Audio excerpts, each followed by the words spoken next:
بلدیہ عظمیٰ کراچی کی نرسوں کو حقوق مانگنے پر مقدمات کے اندراج کا سامنا کرنا پڑ گیا۔ قانونی مراعات مانگنا جرم بن گیا۔ سرجن یونین کا مقدمات واپس لینے کا مطالبہ۔ جی ہاں، بلدیہ عظمیٰ کراچی کی نرسز نے اپنے حقوق مانگنے کے لیے یقینی طور پر احتجاج کیا تھا، ہم نے آپ کو دکھایا بھی تھا، اور اس سلسلے میں کے ایم سی کے سیکیورٹی اہلکاروں نے ایڈمنسٹریٹر اور میٹروپولیٹن کمشنر کی ہدایت پر سٹی کورٹ پولیس اسٹیشن میں مقدمہ درج کروا دیا۔ سٹی کورٹ پولیس اہلکار کے ایم سی نرس اسٹاف کے سربراہ محمد یاسین کو بھی ہراساں کر رہے ہیں۔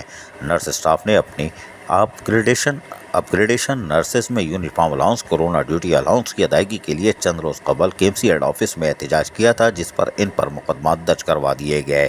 Surgeon union C B S کے صدر سید ذوالفقار شاہ نے نرسز اسٹاف کے احتجاج اور میٹروپولیٹن کمشنر کے ایم سی سید محمد افضل زیدی سے مذاکرات کے بعد ختم کروایا تھا اور انہیں یقین دہانی کروائی تھی کہ مقدمات واپس لے لیے جائیں گے، لیکن تاحال مقدمہ واپس نہ ہونے پر نرسنگ اسٹاف میں سخت بے چینی پائی جاتی ہے، اور کے ایم سی سیکیورٹی اور پولیس کے ناروا سلوک کے خلاف نرسنگ اسٹاف ہڑتال پر بھی جا سکتے ہیں۔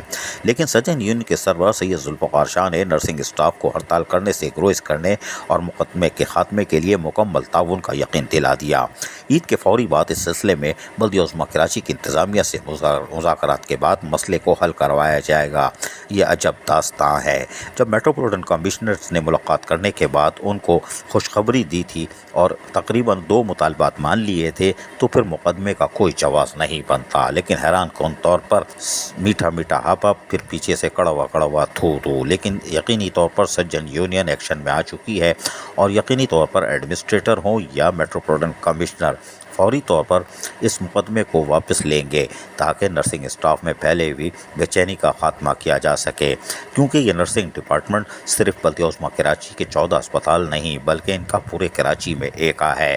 پھر ایسی کائیں ہوگی کہ رہے نام اللہ کا۔ عزیز عارف، KBS بلدیاتی نیوز کراچی۔ ایسی ہی خوبصورت ویڈیوز فیوچر میں حاصل کرنے کے لیے ریڈ بٹن پر کلک کر کے اور بیل آئیکن کو پریس کر کے ہم سب کے سبسکرائبر بننا مت بھولیے۔